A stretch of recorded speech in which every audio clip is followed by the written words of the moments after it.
All right, so we're diving deep today into a topic that I think is surprisingly relevant to pretty much everyone listening. Oh, definitely. I mean, communication is key in so many aspects of our lives, wouldn't you say? For sure. And a huge part of that is writing. But get this, over two-thirds of middle school students and over three-fourths of high school students aren't considered proficient writers. Wow, those are pretty startling statistics. It really makes you think about the state of writing skills today. It does, and it got me thinking, even beyond the classroom, how important it is to be able to express yourself clearly in writing, whether you're sending an email, writing a report, or just trying to get your point across in a text message. Absolutely. In today's world, strong writing skills are essential for success in so many areas. Exactly. So that's what led us to Kelly Gallagher's book, Teaching Adolescent Writers. Ah, yes, a fascinating read. While it's aimed at educators, there's a ton of valuable insights in there for anyone who wants to improve their communication skills. Totally. He delves into all sorts of things, understanding your purpose, crafting your message for a specific audience, even practical writing activities that you might find surprisingly helpful. It's not just about grammar and punctuation, it's about the entire process of thinking and communicating effectively through the written word. Right.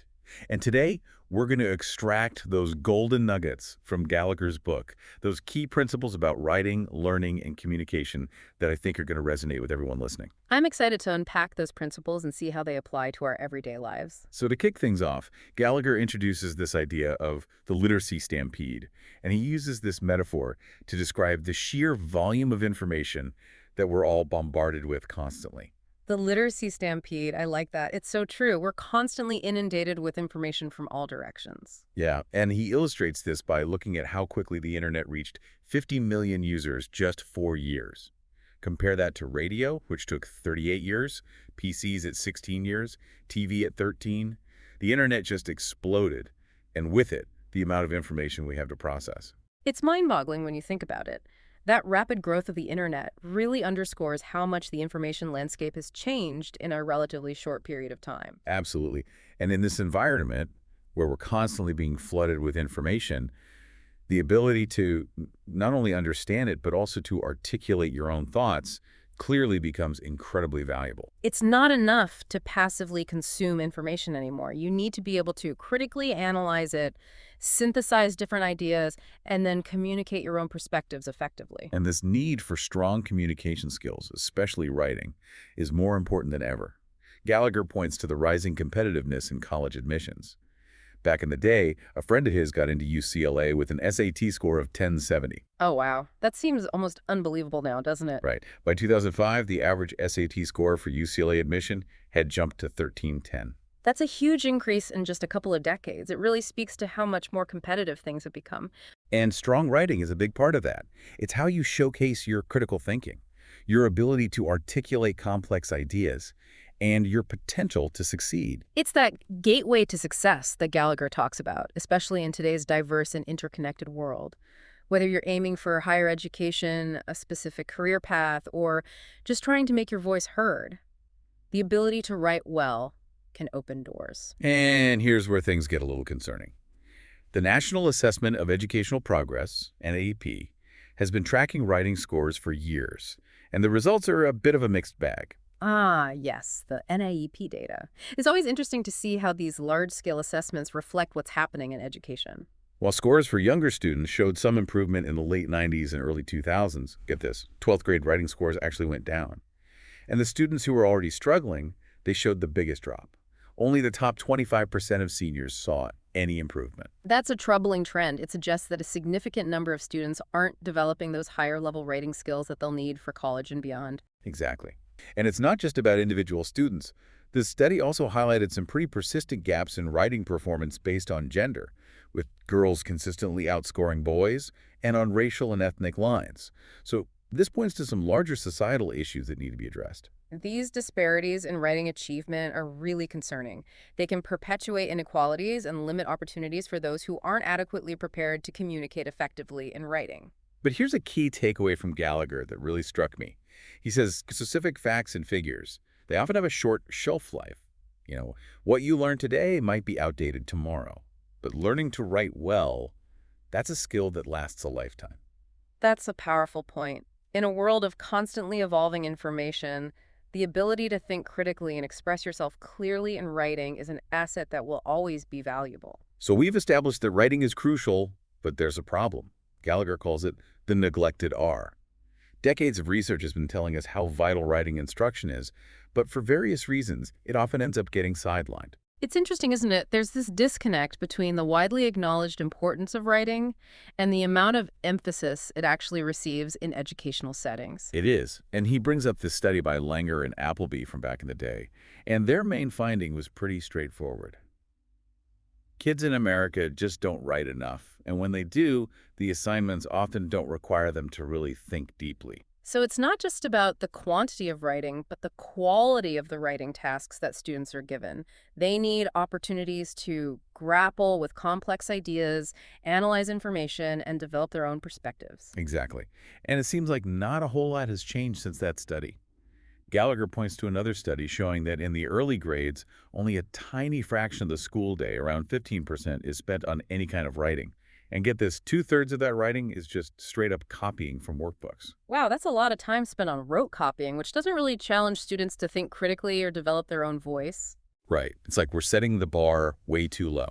Gallagher shares an anecdote about asking his high school seniors for writing samples from their other classes, and one top history student only had a single essay to show. That's pretty surprising considering how important writing is in subjects like history, where you need to analyze sources, construct arguments, and communicate your understanding of complex events. It is, and it seems to support what the National Commission on Writing declared, that writing remains the neglected R. In today's information-driven world, that's a serious concern. Definitely. It raises the question, how can students be expected to succeed in college and in their future careers if they're not given ample opportunities to develop their writing skills across different subjects? Now, I know what you're thinking. You might be saying, hey, the school day is already packed. There's no time to add more writing. And Gallagher gets that. He understands that curriculum decisions are tough. But he challenges us to think about this. What good is a curriculum that covers a vast amount of material, but only superficially, if students can't effectively communicate what they've learned? That's a really thought-provoking question. It highlights the fact that deep understanding and the ability to articulate that understanding are far more valuable than a shallow overview of many topics. So how do we start addressing this problem? Gallagher suggests this concept of writing before writing. It's about using quick, low-stakes writing activities to prime students' thinking before they dive into reading or more formal writing assignments.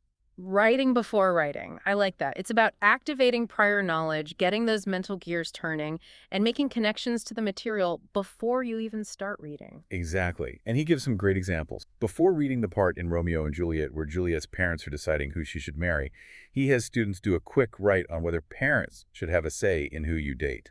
That's a clever way to get students thinking about the themes of the play and relating them to their own lives. It makes the reading more engaging and relevant. Right. Another example, before diving into the concept of thought crime in 1984, students brainstorm ways the government controls citizens' thoughts and actions. This helps them anticipate the themes of the book and gets them actively thinking about the implications of government control. These pre-reading writing activities act as a sort of mental warm-up, preparing you to engage with the material on a deeper level. And this writing before writing idea isn't just for students. Think about how you could use a similar pre-thinking activity before tackling a complex problem at work. Jotting down your initial thoughts and questions could help you approach the problem more strategically. It's about taking a moment to reflect and activate your existing knowledge before diving into a new task or challenge.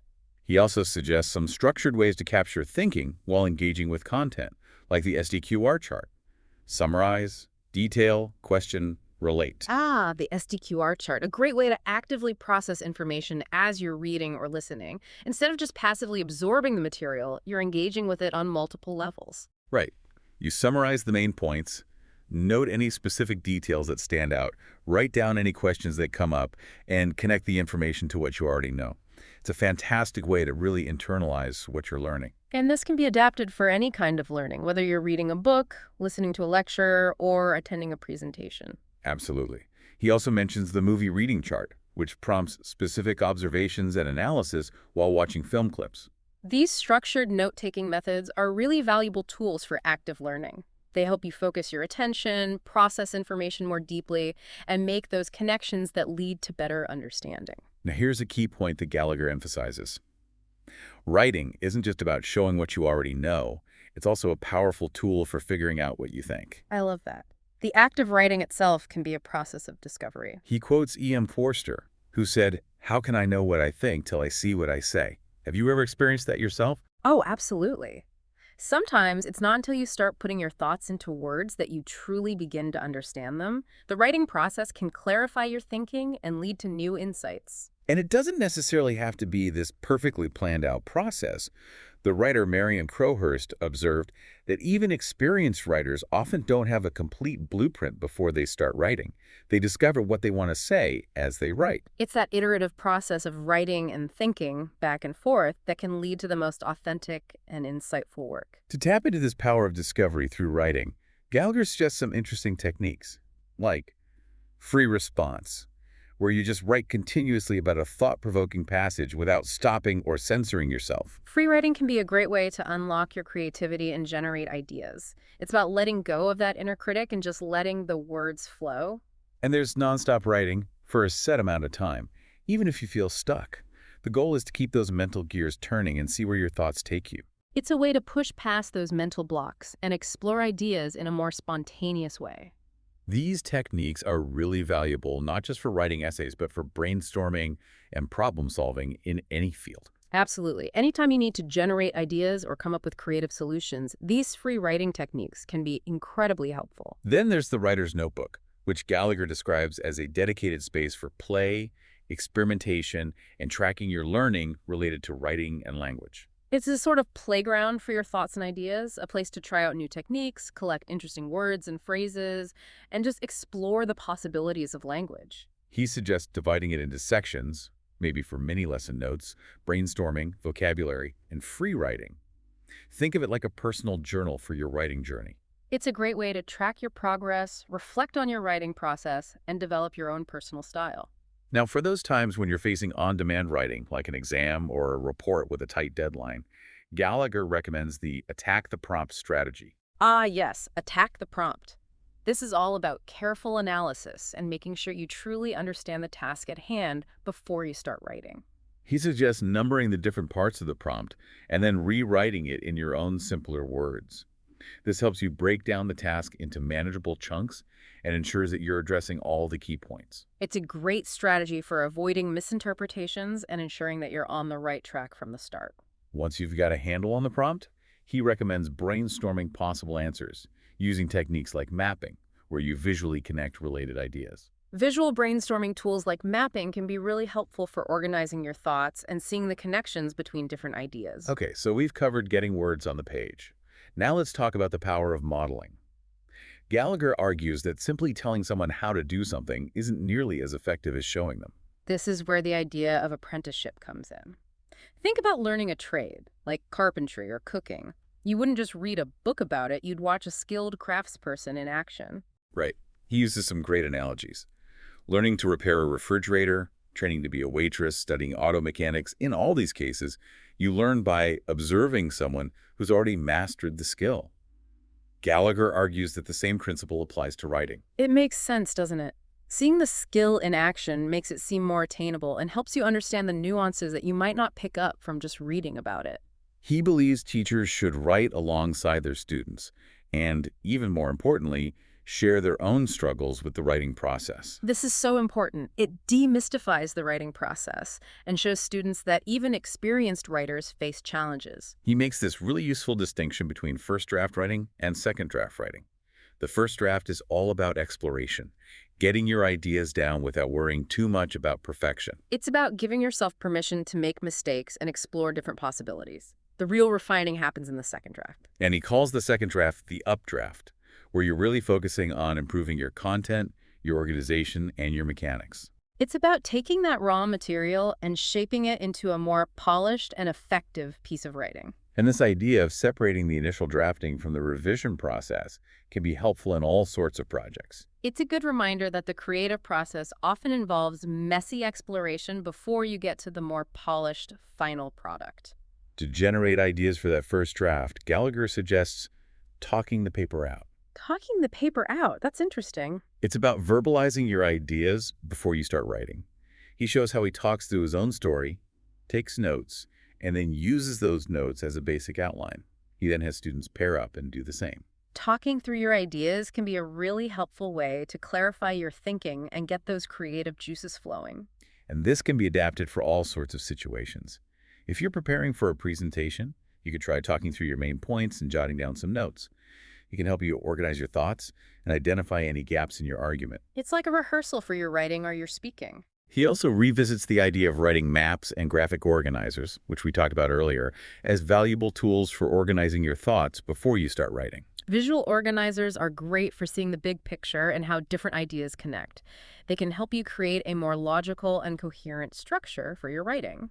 And to keep students engaged, he emphasizes the importance of choice. Even within required assignments, he suggests offering students some options. Choice is so important for motivation and engagement. It allows students to connect with the material on a more personal level. Like in a history class, instead of assigning everyone the same essay topic, students could choose to write from the perspective of different people involved in a historical event. That's a great way to encourage different perspectives and make the writing more meaningful for students. When it comes to modeling revision, Gallagher shares this fantastic activity called the 5-day sentence. 5-day sentence. I like that. Sounds intriguing. Each day, students take a single sentence they've written and focus on revising it for a specific element. Maybe one day it's about using stronger verbs, the next day it's about sentence complexity, and so on. It's a brilliant way to break down the often overwhelming task of revision into manageable chunks. And it really highlights that revision is an ongoing process. It's not just about fixing errors, it's about making your writing stronger and more effective. It's about taking that initial draft and elevating it to the next level. To make revision more engaging, he uses the analogy of Pimp My Ride, drawing a parallel to those TV shows where they take old cars and transform them into something amazing. I love that. It turns revision into a process of transformation and improvement. He puts a rough draft of his own writing on display and walks students through his revision process, showing them how he strengthens his sentences, clarifies his ideas, and makes his writing more engaging. That kind of modeling is so valuable for students. It shows them that revision is an essential part of the writing process, even for experienced writers. He then breaks down specific revision techniques, starting with surface-level fixes like getting rid of those weak be verbs and replacing vague words with more vivid language. These are those quick fixes that can make a big difference in the clarity and impact of your writing. But he also gets into deeper revision strategies, like writing smaller, which is about using specific sensory details to make your writing come alive. Writing smaller, that's interesting. Can you give an example? Sure. He uses a New York Times obituary as an example. The writer doesn't just say the person was kind. They describe a specific instance of the person's kindness. It's those little details that really paint a picture for the reader. It's about showing, not just telling. Those specific details make the writing more vivid and engaging. Another strategy is the question flood, which is about brainstorming all the questions a reader might have about your writing. It's a great way to identify any gaps in your explanation or areas where you need to provide more detail. That's a really useful technique. It helps you anticipate the reader's needs and make sure you're addressing all the important points. And he talks about physically cutting your essay into paragraphs and rearranging them to see if a different order works better. That's a great way to experiment with structure and flow. Sometimes simply changing the order of your paragraphs can make a big difference in how your ideas come across. Or finally, he touches on finding your voice, which is about letting your unique personality and perspective shine through in your writing. Finding your voice is so important for creating authentic and engaging writing. It's what makes your writing stand out from the crowd. He contrasts a dull, impersonal piece of writing with one from a student named Brianna, and her writing is full of energy and personality. It grabs your attention right away. It's clear that Brianna cares about what she's writing, and that passion comes through in her voice. Exactly. And he points out that your voice often emerges most naturally when you're writing about something you genuinely care about. So this goes back to the importance of choice. When you're invested in your topic, your writing is more likely to be engaging and authentic. Now, let's shift gears and talk about the connection between reading and writing. Gallagher argues that the more you read, the better you write. This makes perfect sense. Reading exposes you to different writing styles, vocabulary, and ways of structuring ideas. It's like immersing yourself in the world of language. He shares an informal study he did where he sorted student essays based on his gut feeling about whether the writer was a frequent reader or not. Then he compared his assessment to their actual reading habits. And what did he find? Well, it wasn't a scientific study, but the results were pretty interesting. The students he thought were avid readers consistently produce more sophisticated writing. It suggests that there's a strong correlation between reading and writing ability. Exactly. And this leads to the idea of feeding writing, actively analyzing professional examples to see how skilled writers do it. It's like studying the work of master craftspeople to learn their techniques and secrets. He uses restaurant reviews, movie reviews, even mentioning Roger Ebert's techniques for hooking the reader right from the start. It's about providing models for students to learn from and emulate. Analyzing mentor texts can be a really powerful way to improve your own writing. It's about breaking down those effective techniques and understanding how different choices create specific effects. He also describes an activity called read-around groups, or RBs, where students share their writing with each other and provide feedback. Peer feedback. It's so valuable for getting different perspectives on your work and identifying areas for improvement. And it's not just about getting feedback, it's also about being exposed to different writing styles and learning from each other. Getting that constructive criticism from multiple readers can be incredibly helpful. It's a reminder that writing is a social process. We write to communicate with others, and getting feedback from our peers can help us refine our message and make it more effective. All right, now let's dive into the why behind writing purpose and audience.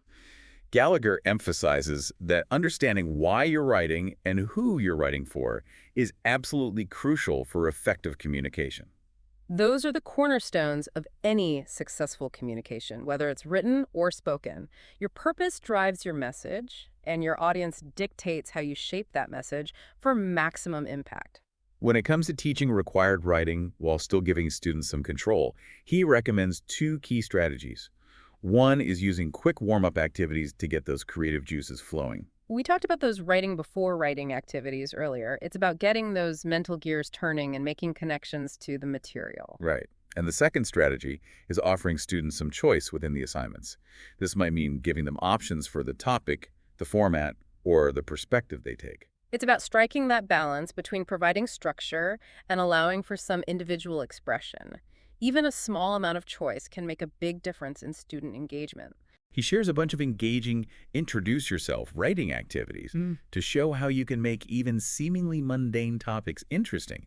Things like Find the Fib, where you share some true and full statements about yourself and then have others guess which one is the fib. That sounds like a fun way to break the ice and get to know each other. There's also exploring your writing territories, those subjects you know a lot about or are passionate about. What are some of your writing territories? That's a good question.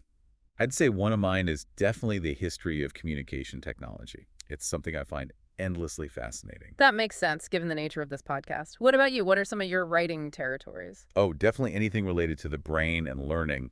I could spend hours talking about neuroscience and cognitive psychology. It's about identifying those areas where you have some expertise or a deep interest. That's where your writing is most likely to come alive. There's also funneling a territory, which is about taking a broad topic and narrowing it down to something more specific and manageable. It's about finding that unique angle that makes your writing stand out from the crowd. He uses the example of a student starting with a broad topic of Disneyland, which could be overwhelming.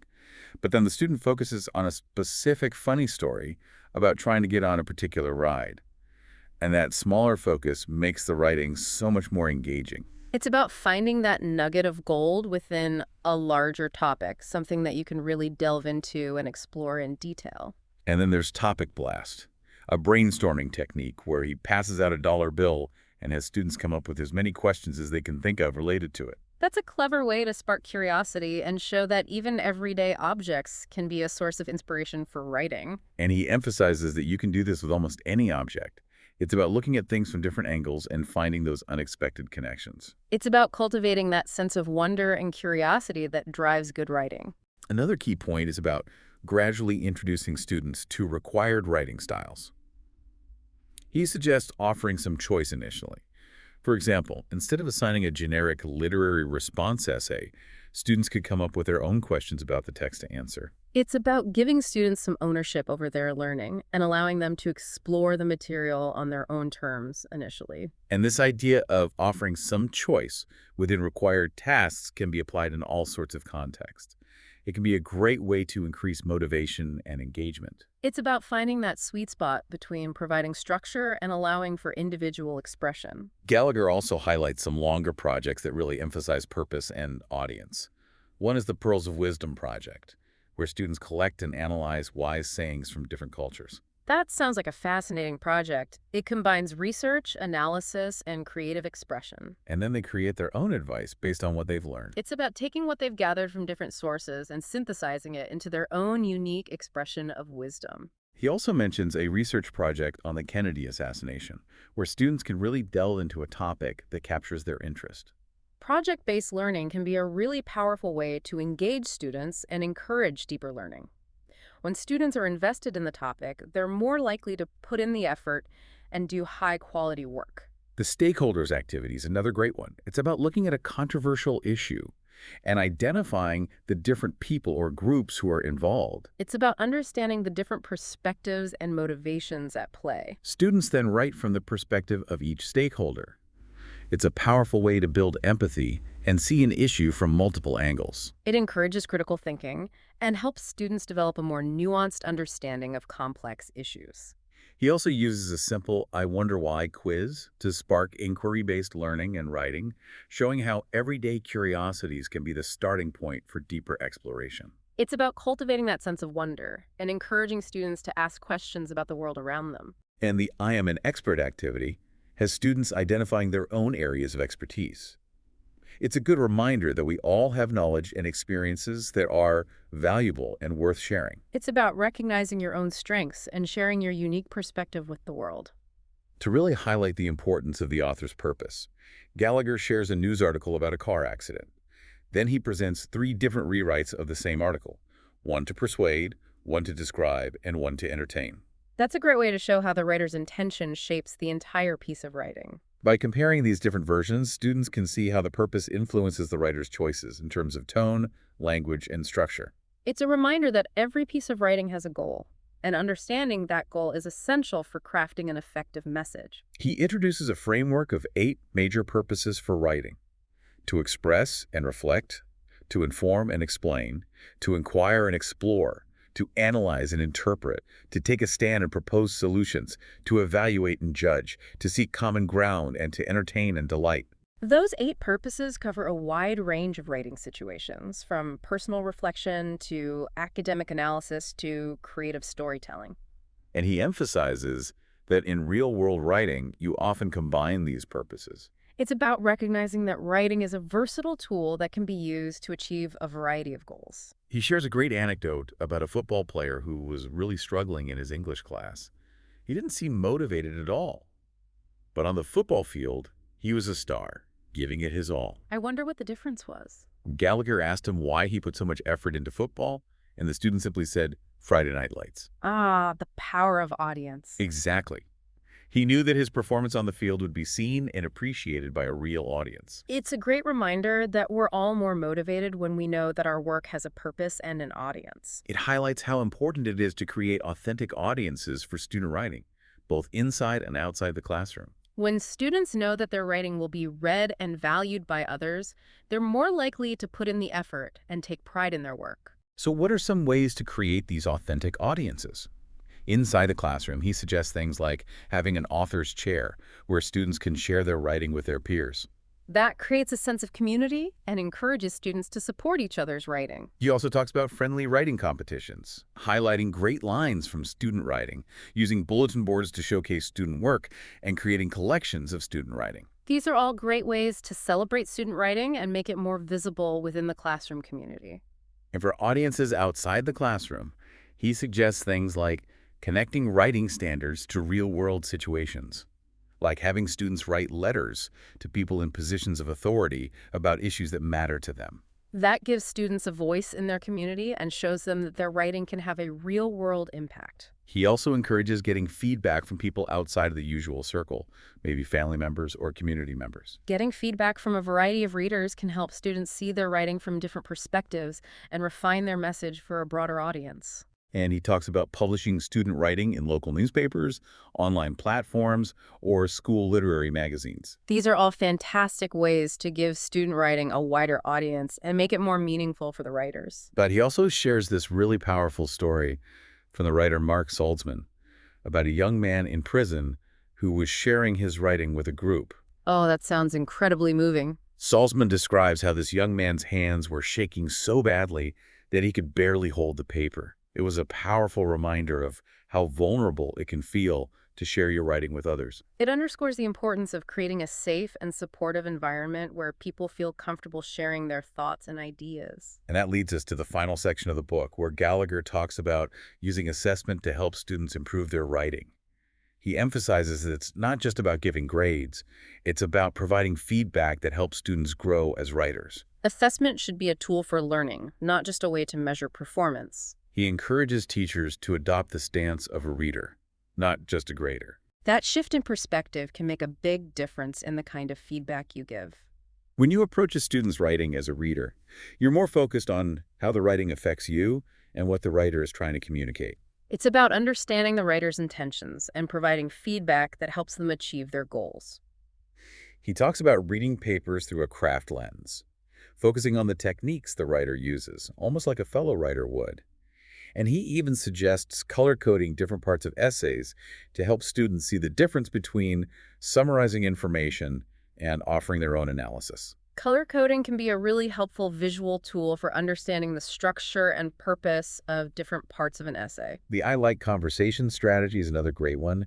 It's about starting feedback by pointing out what the writer did well, focusing on their strengths. That's a great way to build confidence and make the writer more receptive to constructive criticism. And he stresses moving away from that sucker punch grading, where you only give feedback at the very end. He encourages providing feedback during the writing process while students are still working on their drafts. That's so much more helpful for students. It allows them to incorporate the feedback into their revisions and make meaningful changes while they're still engaged with the work. He lays out 10 key ideas for teaching editing skills. Things like addressing editing needs as they arise, rather than following a rigid grammar curriculum, doing more one-on-one work with students and less whole class instruction, and having students create their own personalized grammar guides. There are some really practical and effective strategies for helping students develop their editing skills. He also emphasizes focusing on the most common errors, not overwhelming students with a laundry list of corrections. It's about prioritizing those areas where improvement will have the biggest impact on the clarity and effectiveness of the writing. And one really interesting